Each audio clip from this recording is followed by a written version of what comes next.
Hello बच्चों, नमस्कार। आज के वीडियो लेक्चर में हम सब क्लास 7 के जो आज का जो लाइन बाय लाइन सॉल्यूशन चल रहा था, जिसमें मुख्य आधार आपको रखा गया था कि हम बीपीएससी के मुख्य व्यू पॉइंट ऑफ रखे थे, क्योंकि बीपीएससी में जितने भी सवाल पूछे जाते हैं, अर्थात जितने भी नहीं, मतलब अगर बात करी जाए तो अधिकतर प्लस एनसीईआरटी से ही रिलेटेड रहते हैं और एनसीईआरटी से ही लैंग्वेज वाले सवाल को रिलेट किया जाता है, कथन कारक में डाली जाती है ना। बहुत सारे लैंग्वेज को ही धर दिया जाता है, उसके अनुसार ही हम सब ये चीज़ को, ये सेशन को स्टार्ट किए, है ना। तो आज के चैप्टर जो है बहुत इम्पोर्टेंट है, खास करके अगर बात करी जाए बीपीएससी की दृष्टि से स्पेशल, तो ये चैप्टर बहुत ही इम्पोर्टेंट माना जा सकता है। इसे देखिए, आपको क्या डिफरेंट प्रकार के आपको थर्मामीटर नज़र आएंगे, जिससे हम कोई डॉक्टरी थर्मामीटर हो गया, या प्रयोगशाला का थर्मामीटर हो गया, या समीरीय थर्मामीटर हो गया, वायु वातावरण तापमापी थर्मामीटर हो गया। विभिन्न प्रकार के थर्मामीटर के बारे में यहाँ पर पता चलेंगे आपको। साथ ही साथ बाबू, यहाँ पर आपको इस चैप्टर में ऊष्मा जो है, हीट से चालक को पता चलेगा, कुचालक पता चलेगा, हीट पता चलेगा, फिर हीट ट्रांसफ़र जैसे ऊष्मा का स्थानांतरण किस प्रकार से होता है, फिर उसी तरह से स्थल समीर का निर्माण कैसे होता है हीटिंग के माध्यम से, है ना। फिर उसके बाद समुद्री समीर का निर्माण कैसे होता है। विभिन्न प्रकार के प्रश्नों आपके दिमाग में आएंगे यहाँ पर। कपड़ों का चयन ऋतु के अनुसार भी यह हीट के ही अनुसार से होता है ना। जैसे ठंडी के मौसम में हम गरम गरम मोटे कपड़े पहनने की कोशिश करते हैं, और गर्मी के समय में बहुत ही हम थीन कपड़ों पहनने की, अर्थात सूती कपड़ों पहनने की प्रयास करते हैं, है ना। ये सारी चीज़ को, इम्पोर्टेंट चीज़ अर्थात डेली लाइफ से जुड़े चीज़ों को यहाँ पर रिलेट किया है। बीपीएससी फेवरेट है डेली लाइफ यूज़ को, प्रश्नों को डालने का। कम से कम 8 से 10 सवाल तो ऐसा ही रहते हैं जो डेली लाइफ में यूज़ किए जाते हैं। ठीक, तो चलिए आज को चैप्टर को शुरू करते हैं बाबू। तो ऊष्मा को इंग्लिश में हीट कहा जाता है, और हीट के बारे में हम सब समझेंगे कि क्या है। तो हीट को आप दो भाग में बांट सकते हैं, या तो गर्म से और या ठंडा से। ठीक है, तो इसको हम गर्म और ठंडों को कैसे अनुभव करेंगे, तो इसको अगर हम त्वचा के अनुसार अगर अनुभव किया जाए, संवेदी अंग जैसे त्वचा हो गया, इसके अनुसार अगर अनुभव किया जाए, तो ये हमारे साथ धोखाधड़ी हो सकता है। इसके लिए एक विशेष प्रकार के उपकरण अपनाए गए हैं, जिसमें थर्मामीटर आता है, प्रयोगशाला थर्मामीटर हो जाते हैं, वायुदाब थर्मामीटर हो जाते हैं, बहुत सारे यानी डिफरेंट प्रकार के थर्मामीटर का प्रयोग किया जाता है। तो ये ठंडा एवं गर्म को क्या किया जा सकता है, महसूस किया जा सकता है ना। वे एक प्रकार के वस्तुओं में गर्माहट होती है, ठंडक होती है, वो चीज़ को मापकर हमको थर्मामीटर बताती है कि कौन गर्म है और कौन ठंडी है। चलिए पढ़ते हैं हम। आप जानते हैं कि ऊनी वस्त्र जांतव रेशों से बनाए जाते हैं। ऊनी को जो रेशा है जांतव रेशों से बनाया जाता है। यह भी आप जानते हैं कि सूती वस्त्र पादप रेशों से बनाए जाते हैं। इसको मतलब समझिए, जंतुओं से बनाए जाते हैं, अर्थात ऊनी जो वस्त्र होते हैं जंतुओं से बनाए जाते हैं, जबकि सूती वस्त्र का निर्माण पादप रेशों से किए जाते हैं। हम शीतकालीन में ऊनी वस्त्र पहनते हैं जो हमें गर्म रखते हैं। कहता है जब मौसम गर्म होता है तब हम हल्के रंग सूती वस्त्र पहनना पसंद करते हैं। कहता ये हमें ठंडक का अनुभव कराते हैं। वो सारे प्रक्रिया हम सब समझें। आप यह जानने की अवश्य ही उत्सुक होंगे कि किसी भी विशेष ऋतु के लिए विशेष प्रकार की वस्त्र ही क्यों उपयुक्त होती है। बात यहाँ समझना है। अच्छा, एक बात बताया जाता है, सूती वस्त्र जो पादप से तैयार होते हैं उसमें सेल्यूलोज पाया जाता है। और जितने भी आप प्रयोग जीवन में जितना भी वस्त्रों का प्रयोग किए जाते हैं, यानी संसाधन के रूप में जितने भी चीज़ देखते हैं, जैसे टेबल हो गया, कुर्सी हो गया, कॉपी हो गया, कलम हो गया, कपड़ा हो गया, तो सारे चीज़ किससे बने होते हैं, तो सेलुलोज से बने होते हैं, जो पादप से प्राप्त होता है। ओके, यहाँ पर देखिए एक इम्पॉर्टेंट चीज़ हम आपको दिए कि जितने भी चीज़ हो गए, पैसे हो गए, कागज़ हो गए, चौकी हो गया, कपड़ा हो गया, सूती वस्त्र हो गया, जितने भी विशेष प्रकार के हम संसाधनों के रूप में उपयोग करते हैं, वो मेटल को छोड़कर वो सेलुलोज से बना होता है। ओके, आगे बढ़ते हैं। यहाँ हमने देखा कि विशेष ऋतु में एक विशेष प्रकार के कपड़े को चयन करते हैं। आगे देखते हैं। तथा शीतकाल में आप घर के अंदर ठंड का अनुभव करते हैं। शीतकाल में आपने घर के अंदर ठंड महसूस कर, यदि आप बाहर धूप में आ जाएं तो गर्मी अनुभव करते हैं। ग्रीष्म काल में अगर बात करी जाए, यानी गर्मी के मौसम में देखा जाए तो आप घर के अंदर भी गर्मी अनुभव, बाहर भी गर्मी और अंदर भी गर्मी अनुभव करते हैं। हम यह कैसे जान पाते हैं कि कोई वस्तु गर्म है अथवा ठंडी? हम कैसे पता लगाते हैं कि कोई वस्तु कितनी गर्म है अथवा कितनी ठंडी है? जैसे आपको बुखार लग जाता है तो थर्मामीटर लगाकर, डॉक्टरी थर्मामीटर लगाकर पता किया जाता है, आपके अनुभव को पता किया जाता है शरीर के अंदर कितनी गर्मी है और कितनी ठंडी। ओके, आप इसको सुनते रहिए, रामायण की कथा के अनुसार आपको दिमाग में छपते चले जाएंगे, है ना। अब एक बार, दो बार, तीन बार, बार बार सुनिए इस चीज़ों को ताकि याद रहे आपको। इस अध्याय में हम इसी प्रकार के कुछ प्रश्नों को उत्तर जानने की कोशिश करेंगे। ठीक है, आगे देखते हैं। अब यहाँ से स्टार्ट होती है गर्म या ठंडा। गर्म या क्या है? ठंडा। आपने दैनिक जीवन में हम अनेक वस्तुओं के संपर्क में आते हैं। हाँ, बात सही है, अपने दैनिक जीवन में अनेक वस्तुओं के संपर्क में आते हैं। इसमें से कुछ गर्म नज़र आते हैं और कुछ ठंडी नज़र आते हैं। चाय गर्म तथा बर्फ़ ठंडी होती है। सारणी 3.1 में सामान्यतः उपयोग वस्तुओं की सूची दी गई है। सूची में कुछ कहता है, कुछ और नाम जोड़िए। हाँ, अपने अनुसार जोड़ सकते हैं कुछ भी। इन वस्तुओं को गर्म या ठंडे होने के रूप में चिन्हित कीजिए। जहाँ गर्म होते हैं जो चीज़, वो उसके सामने गुड लगानी है उस बॉक्स में, जो ठंडी होती है उस बॉक्स में लगानी है। हम देखेंगे कि कुछ वस्तुएं ठंडी जबकि कुछ वस्तुएं गर्म होते हैं। आप यह भी जानते हैं कि कुछ वस्तुएं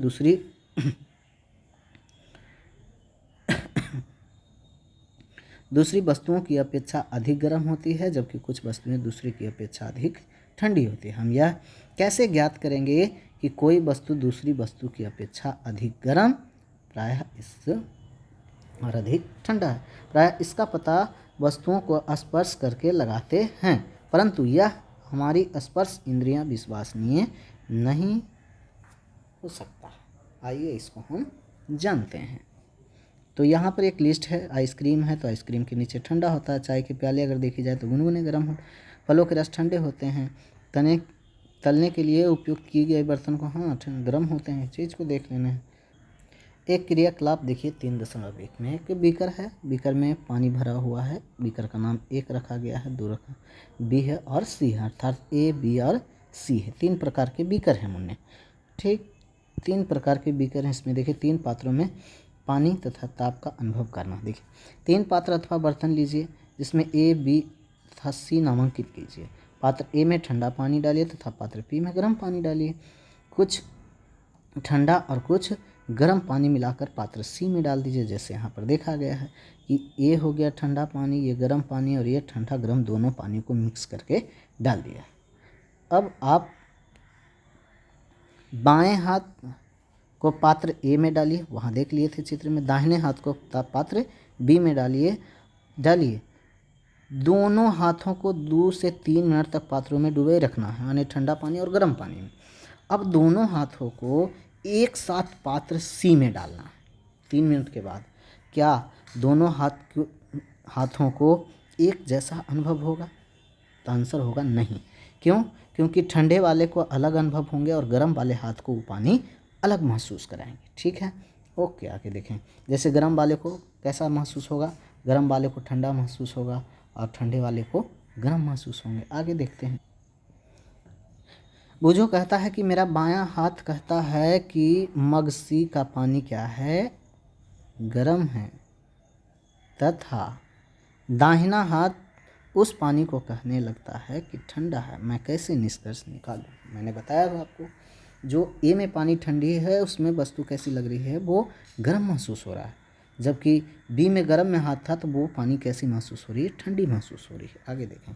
बोझों की उलझन यह दर्शाता है कि यह निश्चित करने के लिए कोई वस्तु गर्म या ठंडी है, हम अपनी स्पर्श इंद्रियों पर विश्वास नहीं कर सकते हैं। यह हमें कभी भी धोखा दे सकता है। आगे देखते हैं। तब हम यह कैसे ज्ञात कर सकते हैं कि कोई वस्तु वास्तव में कितनी गर्म है? किसी वस्तु की उष्णता वास्तव में कितनी गर्म है? किसी वस्तु की उष्णता, गर्मी की विश्वसनीय माप उसके ताप से की जाती है। अर्थात किसी वस्तु की उष्णता अर्थात हीट जो है, यानी गर्मी जो है, विश्वसनीय माप उसके ताप से की जाती है, वो कितना गर्म है और कितना ठंडा है वो उसको ताप से अनुभव किया जा सकता है। ताप मापने के लिए उपयोग की जाने वाली युक्ति को तापमापी अर्थात थर्मामीटर कहा जाता है। यहाँ से पता चला कि ताप को मापने की युक्ति को क्या कहा जाता है, तापमापी कहा जाता है, उसको आप थर्मामीटर के नाम से जानते हैं। अब पढ़ना है हमें ताप मापन, ताप को कैसे मापा जाता है। कहता क्या आपने कोई तापमापी देखा है? याद कीजिए कि जब कभी आपको या आपके परिवार को किसी को बुखार चढ़ा हो तो टेम्परेचर अर्थात ताप को थर्मामीटर अर्थात तापमापी से मापा गया था अर्थात जिस तापमापी से हम अपने शरीर की ताप को मापते हैं उसे डॉक्टरी थर्मामीटर कहते हैं। याद है आपको कि जिस तापमापी से हम अपने शरीर की ताप को मापते हैं उसे डॉक्टरी थर्मामीटर कहते हैं। किसी थर्मामीटर को अपने हाथ में पकड़िए तथा इसको ध्यानपूर्वक परीक्षण कीजिए। यदि आपके पास थर्मामीटर नहीं है तो अपने मित्र के साथ सम्मिलित हो जाइए और डॉक्टरी थर्मामीटर चित्र दर्शाए के अनुसार दिखाएं। ये जो चित्र आपको नज़र आ रहे हैं वो रियल में डॉक्टरी थर्मामीटर का चित्र है, ठीक है। जिस पे देखिए ध्यान से, यहाँ पर जो स्केल दिखाया गया है इस 37 डिग्री पर जो लाल मारा हुआ है इससे पता चलता है कि मानव के शरीर का तापमान जो हो सकता है वो कितना हो सकता है, 37 डिग्री सेल्सियस हो सकता है। ओके, तो यहाँ देखिए ये थर्मामीटर है। ये अगले जो आपको सिल्वर टाइप की नज़र आ रही है वो एक प्रकार की क्या है, चालक है, जो टेम्परेचर को क्या करता है, स्थानांतरण करता है या खींचने का कार्य करता है। इसमें एक सिल्वर टाइप की दरब रहता है जिसको हम क्या कहते हैं, पारा के नाम से जानते हैं। तो इसके बारे में पढ़ेंगे हम कि डॉक्टरी थर्मामीटर में एक लंबी बारीक तथा एक समान व्यास की कांच की नली होती है। देखिए समान व्यास की कांच की नली होती है, ठीक है, नली होती है। इसके एक सिर पर एक बल्ब लगा होता है। देखिए एक विशेष प्रकार की ये बल्ब लगा हुआ है ना, यहाँ देख लेते हैं इसको। एक विशेष प्रकार के बल्ब लगा हुआ है, एक समान व्यास की एक नली होती है जिसपे कुछ पैरामीटर को दर्शाया जाता है। बल्ब में पारा भरा रहता है, पारा आप जान रहे हैं, Hg संकेत मरकरी जिसको कह सकते हैं, पारा भरा होता है। बल्ब के बाहर नली में पारे की एक पतली चमकीली धारी देखी जा सकती है। बात सही है, बाहर से देखी जा सकती है। यदि पारे की यह धारी आपको दिखाई न दे तो थर्मामीटर को थोड़ा सा घुमाइए जब तक कि आपको उसमें धारी दिखाई न देने लगे। थर्मामीटर पर आपको ताप मापने का एक मापक्रम अर्थात स्केल भी दिखाई देगा। जैसे मैं यहाँ देखिए स्केल है 35, 36, 37, 38, 39, 40, 41, 42 डिग्री सेल्सियस यानी फ़ारेनहाइट है ना। तो यहाँ देखिए 37 स्केल यानी मापक्रम, स्केल भी दिखाई देगा। उपयोग किए जाने वाला यह मापक्रम सेल्सियस स्केल है। जो डॉक्टरी थर्मामीटर होता है वो सेल्सियस स्केल में मापता है। अर्थ हालांकि वो थर्मामीटर में दो प्रकार के स्केल को मापी जाती है, एक थर्मामीटर में सेल्सियस स्केल हो जाता है, दूसरा फ़ारेनहाइट स्केल होता है। जैसे हम देखें, जिसे हम सी से दर्शाते। आगे देखते हैं, बूझो कहता है, बूझो दुविधा में है कि चित्र 3.2 में दर्शाए दो मापक्रमों में से वह किसे पढ़े। पहेली ने उसे बताया कि भारत में हमें सेल्सियस स्केल को अपनाया गया है और हमें इसी स्केल का उपयोग करना चाहिए। दूसरा मापक्रम फ़ारेनहाइट स्केल है जिसको F से डिनोट किया जाता है, जिसका परिसर 94 डिग्री से 108 डिग्री तक होती है। 94 डिग्री से 108 डिग्री तक होती है।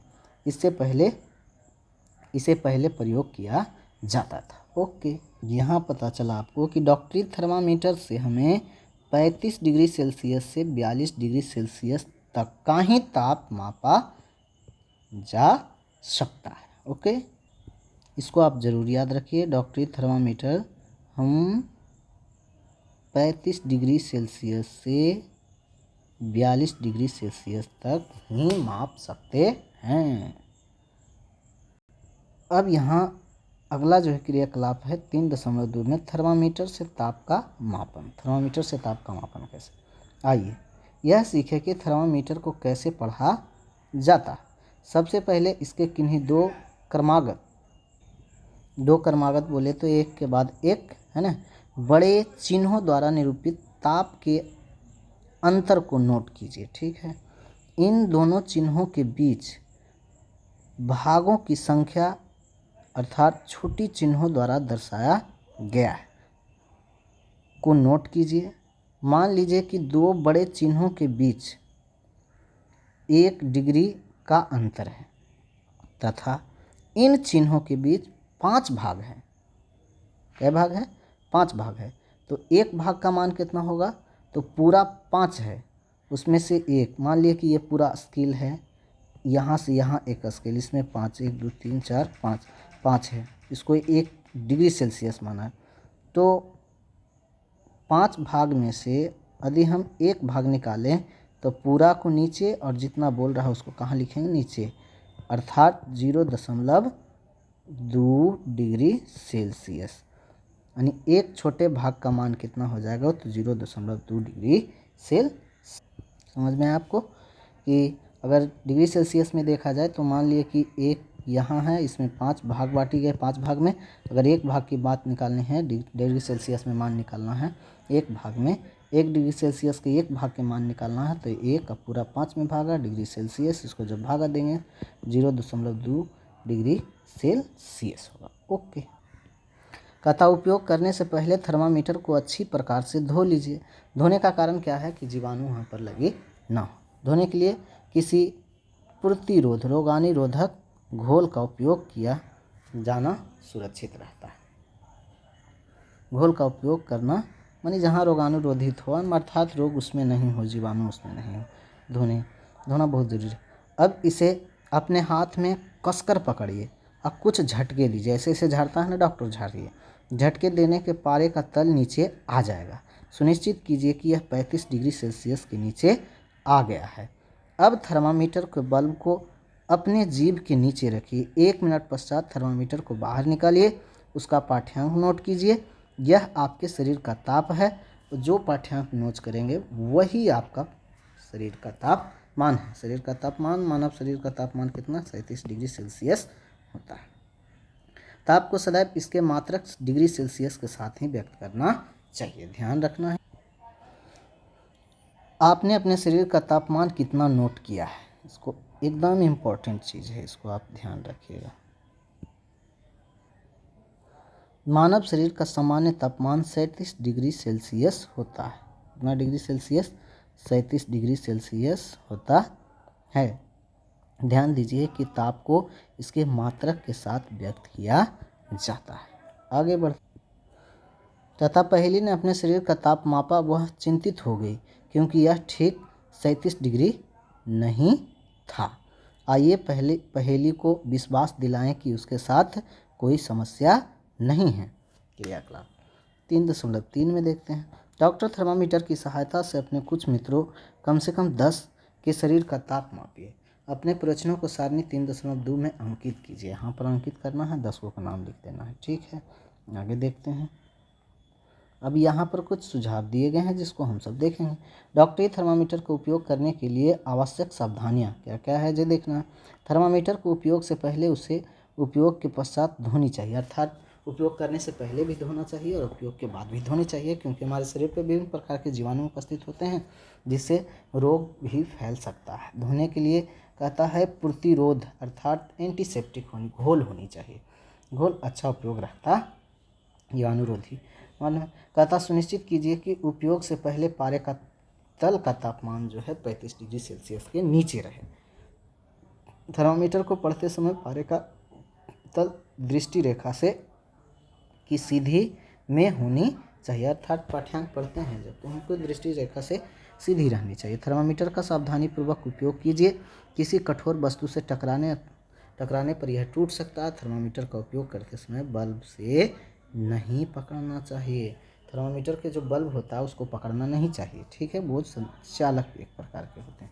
आगे देखते हैं मुन्ना, ये बता रही है कि दृष्टि से सीधे रहना चाहिए। डॉक्टरी थर्मामीटर को पढ़ने की सही विधि, कुछ विद्यार्थियों के शरीर का तापमान मैंने बताया था 10 कम से कम होनी चाहिए, उसको तापमान नापिए और नोट कीजिए, उससे पता चल जाएगा। ओके।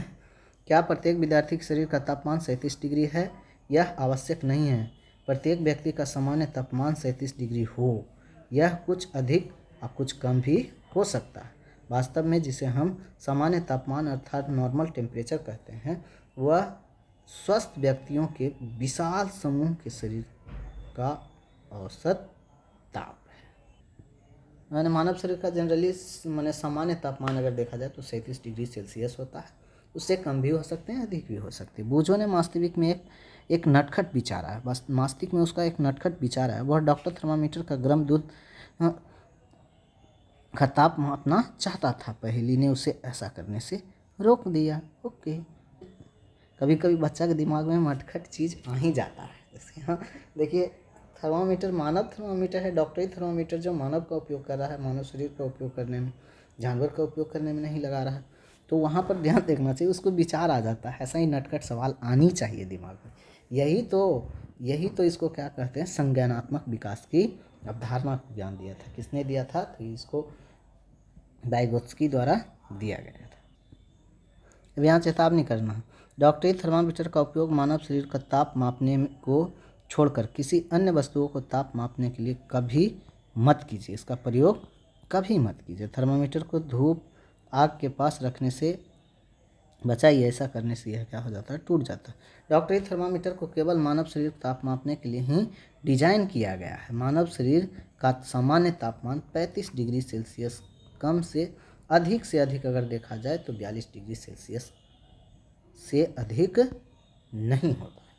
यही कारण है कि इस थर्मामीटर का परिसर 35 डिग्री सेल्सियस से लेकर 42 डिग्री सेल्सियस तक ही रहता। बहुत इंपॉर्टेंट है, इसको आप ध्यान रखना है, क्या कि सवाल में पूछता है इसका प्रयोग क्यों किया जाता है, माने थर्मामीटर का प्रयोग, मानव थर्मामीटर का प्रयोग किसी जानवर को मापने में क्यों नहीं किया जाता है, जानवर वालों को मानव में क्यों नहीं किया जाता है। बहुत सारे कथन कारक में सवाल पूछे गए हैं। आगे अब यहाँ कह रहा कि प्रयोगशाला तापमापी, यानी प्रयोगशाला में किस प्रकार की तापमापी का यूज़ किया जाता है। हम अन्य वस्तुओं के ताप कैसे मापते हैं? किसी वस्तु का तापमान अर्थात मानव शरीर को छोड़ दीजिए तो अन्य वस्तुओं का ताप कैसे मापते हैं, इसके लिए अन्य तापमापी काम में लाते हैं। ऐसे ही एक तापमापी प्रयोगशाला तापमापी होता है। जैसे अभी हम देखें डॉक्टरी थर्मामीटर, उसके बाद आ जाता है दूसरा क्या है, प्रयोगशाला तापमापी। आपके अध्यापक इस तापमापी को आपको दिखाएंगे, इससे ध्यान से देखिए तथा इसमें मापे जा सकने वाली अधिकतम एवं न्यूनतम ताप को नोट कीजिए। प्रयोगशाला तापमापी का परिसर अगर देखा जाए तो -10 डिग्री सेल्सियस से +110 डिग्री सेल्सियस तक होता है।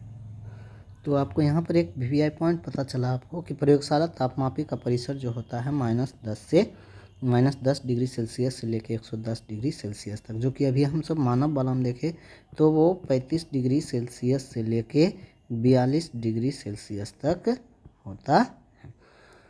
कदा जैसे आपने डॉक्टरी थर्मामीटर में किया था, ठीक उसी प्रकार इस तापमापी के भी किसी सबसे छोटे भाग द्वारा दर्शाए जाने वाले तापमान का ज्ञात सकते हैं। जैसे वहाँ पर देखे कि 1 डिग्री तापमान के बीच 5 भागों में बांटा गया था।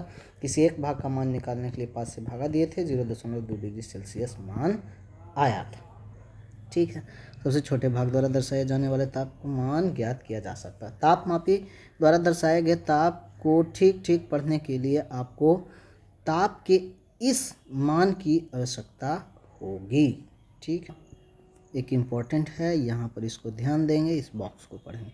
विभिन्न प्रयोजनों के लिए विभिन्न प्रकार की तापमापी का उपयोग किया जाता है। बात सही है। जैसे मौसम रिपोर्ट के दिए गए अधिकतम एवं न्यूनतम मान की जानकारी देने के लिए अधिकतम एवं न्यूनतम तापमापी का प्रयोग किया जाता है। इसको आप नोट कीजिएगा, है ना। जैसे मौसम की रिपोर्ट के देखने के लिए एक अधिकतम तापमापी का प्रयोग किया जाता है, दूसरा न्यूनतम तापमापी को जानकारी देने के लिए अधिकतम न्यूनतम तापमापी का उपयोग किया जाता है। कहता आइए अब देखें कि इस तापमापी का उपयोग कैसे किया। ये आप देख रहे हैं जो ये प्रयोगशाला तापमापी को अगर देखा जाए तो ये देखिए -10 से लेके कहाँ तक दिखाई जा रही है, तो ये 110 डिग्री सेल्सियस तक दिखाई जा रही है। ये हो गया आपका, ये देखिए पानी के तापमान को माप रहा है प्रयोगशाला तापमापी, जिसमें देखिए बहुत सारे सीख मिलेंगे आपको। ये वाटर है, वाटर में क्या किया है कि ऐसे तापमापी को पूरा एकदम स्ट्रेट लाइन में डाला है ना, जो कि पूरे भाग को नहीं डाला है, पानी के अगले भाग को चारों तरफ से उसको पानी के डूबो गया बीकर में। किसी बीकर अथवा मग में नल का थोड़ा सा जल लीजिए, ताप को जल में इस प्रकार, तापमापी को जल में इस प्रकार डुबोइए कि उसका बल्ब तो जल में डूब रहे हैं, लेकिन वह बर्तन की तली अथवा दीवारों को स्पर्श ना करे, ना तो इसकी दीवार या तली या नीचे किसी भी प्रकार से टच ना हो। तापमापी को जल के ऊर्ध्वाधर अर्थात लंबवत रखते हुए इसमें पारे की तल की गति को देखिए, ध्यान रखना है इसमें पारे की तल की गति को। ये पारे जो बढ़ता है, जैसे बुखार में देखे थे कि एक विभव के माध्यम से पारा वाला जो होता है बुखार डॉक्टरी थर्मामीटर, वो कुछ समय के लिए स्थिर रहता वहाँ पर, बट ध्यान रहे इसका जैसे ही पानी से बाहर निकालेंगे इनके तल, तो ये धड़ाक से नहीं गिर जाएंगे। तो इससे ध्यान रखना है कि जब तक ये पारे समतल माने अर्थ स्थिर नहीं हो जाए, जब तक इसको नोट नहीं करना। पानी में डुबाएंगे ऊर्ध्वाधर, उसके बाद देखेंगे कि इसका माने थर्मामीटर का स्केल कहाँ तक जा रहा है ना, कहाँ पर स्थिर हो रहा। जहाँ पर स्थिर होगा उसको तुरंत नोट करेंगे कि इस पानी का ताप कितना है। ओके, है ना। जैसे ही इसको बाहर निकालेगा तो इसका ताप क्या हो जाएगा, गिर जाएगा। तो इस चीज़ को ध्यान, इस प्रकार से पता चला कि इसके तापमापी में अगर देखा जाए तो जो डॉक्टरी प्रयोगशाला थर्मामीटर होता है उसको लंबवत धरी जाती है, वो पाठ्यांक उसके अंदर ही नापी जा सकती है। जैसे जल का नाप रहे थे तो उसके अंदर ही नोट किया जा सकता है, उसको बाहर निकाल के नोट नहीं किया जा सकता। उसके प्रयोगशाला तापमापी का उपयोग करते समय डॉक्टरी थर्मामीटर का पाठ्यांक लेते समय बरती जाने वाली सभी सावधानियाँ अतिरिक्त निम्नलिखित सावधानियां भी बरतनी चाहिए। तापमापी को ऊर्ध्वाधर रखना चाहिए, तिरछी नहीं होनी चाहिए, ना तो किसी तल में सटे होने चाहिए। ठीक है, वो अगला जो पॉइंट है उसको पानी में ही डूबे रहना चाहिए।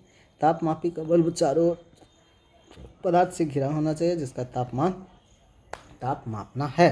बल्ब बर्तन की दीवारों को न छुए और पानी के अंदर ही हो, तब उसका पाठ्यांक नोट कीजिए, अन्यथा प्रयोगशाला वाले तापमापी किसी वस्तु का तापमान नहीं बता सकता है।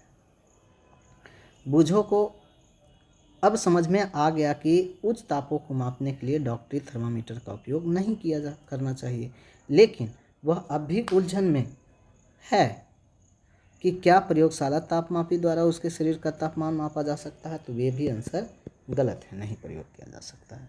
क्यों, मैंने बता दिया था आंसर कि प्रयोगशाला तापमान को तभी मापा जा सकता है कि जब हम उसको किसी वस्तु को तापमान डालते हैं तो उसके तली डूबी होनी चाहिए, और जब तक डूबी है उसका जो थर्मामीटर स्केल है, जो पारा रहता है उसमें, उसका उपयोग वो समान रूप से स्थिर जब तक जिस स्केल पर होता है उसको उसी पानी में डुबोकर ही या किसी वस्तु में समय रहने के समय ही उसको पाठ्यांक किया जाता है।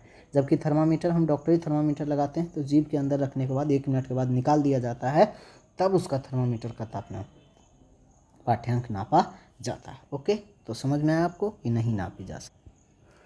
आइए इस प्रश्न का उत्तर खोजने का प्रयत्न करते। आप प्रयोगशाला तापमापी को अपने शरीर के ताप मापने के लिए उपयोग कर सकते हैं, तो आंसर होगा नहीं कर सकते हैं। कारण स्पष्ट हो जाएगा। स्पष्ट है कि प्रयोगशाला तापमापी का उपयोग इस प्रयोजन के लिए सुविधाजनक नहीं है। डॉक्टरी थर्मामीटर को मुंह के बाहर निकालने पर पारे के तल नीचे ऊपर क्यों नहीं आते हैं, इसका कारण भी है। क्यों? क्योंकि विभव एक जुड़ा हुआ रहता है, जो विभांग होता है, जो इसको नीचे उतरने, कुछ समय के लिए उतरने नहीं देता है। कहता है डॉक्टर थर्मामीटर मुंह से बाहर निकालने के बाद पारे के तल के नीचे ऊपर होने नहीं दिया जाता। क्यों नहीं जाता। कहता है किसी डॉक्टरी थर्मामीटर का फिर परीक्षण कीजिए। क्या आप बल्ब के पास कोई विभंग है ना, किंक देखे हैं? तो हाँ, दिखाई। ये हो गया इसका बल्ब के ऊपर थोड़े सा एक विभंग है जहाँ पर पारा को नीचे गिरने से रोकता है और ऊपर चढ़ने से। विभंग का क्या लाभ है? यह पारे के तल को अपने आप नीचे गिरने से रोकता है। हो गया लाभ, इसको भी नोट कीजिएगा, है ना। यहाँ पर आपको चला विभंग से होने का क्या लाभ है, तो ना तो पारों को नीचे उतर होने देता है, ना ही पर चढ़ने देता निकलने के बाद। बूझो यह जानना के लिए उत्सुक है कि जब तापमापी का बल्ब किसी वस्तु के संपर्क में आता है तो पारे के तल में परिवर्तन क्यों होता है। यह सवाल बहुत, इस बॉक्स को पढ़ते हैं फिर आगे बढ़ते हैं, ठीक है। तापमापी में पारे के प्रयोग के विषय में अनेक चिंताएं हैं। कहता पारा एक विषाक्त पदार्थ है और यदि तापमापी टूट जाए तो इसका निपटान अत्यंत कठिन है। आजकल अंकीय तापमापी यानी अर्थात डिजिटल थर्मामीटर का उपलब्ध है जिसमें पारे का उपयोग नहीं किया जाता है। यहाँ से सवाल खड़े हो जाएंगे आपको कि जो पहले के समय में डॉक्टरी थर्मामीटर जो होती थी पारा वाला होता था, वो आज के युग में प्रयोग नहीं किया जा रहा है। इसका कारण क्या है, तो बोलेंगे पारा एक विषाक्त पदार्थ है ना, जिसको टूटने पर तापमापी टूट जाए तो इसका निपटान अत्यंत कठिन हो जाता है। आजकल अंकीय तापमान अर्थात डिजिटल थर्मामीटर का उपयोग करना ही अच्छा है, जिससे पारे का उपयोग नहीं किया जाता है। ऐसा देखे होंगे अब नए नए डॉक्टर टिंग टाँ करता है। अब यहाँ पर आता है ऊष्मा का स्थानांतरण। स्थानांतरण का मतलब ऊष्मा एक जगह से दूसरे जगह कैसे पहुँच जाती है। जैसे आप देखे होंगे कभी हम खाना बनाते हैं तो खाना बनाते बनाते छोलनी वो कढ़ाई में संपर्क होता है और कढ़ाई से संपर्क होने के बाद धीरे धीरे छोलनी जो है कलछुल गर्म होते होते हमारे हाथ में भी हल्की महसूस होने लगता है। यही ऊष्मा का स्थानांतरण है। ठीक, आगे देखते हैं।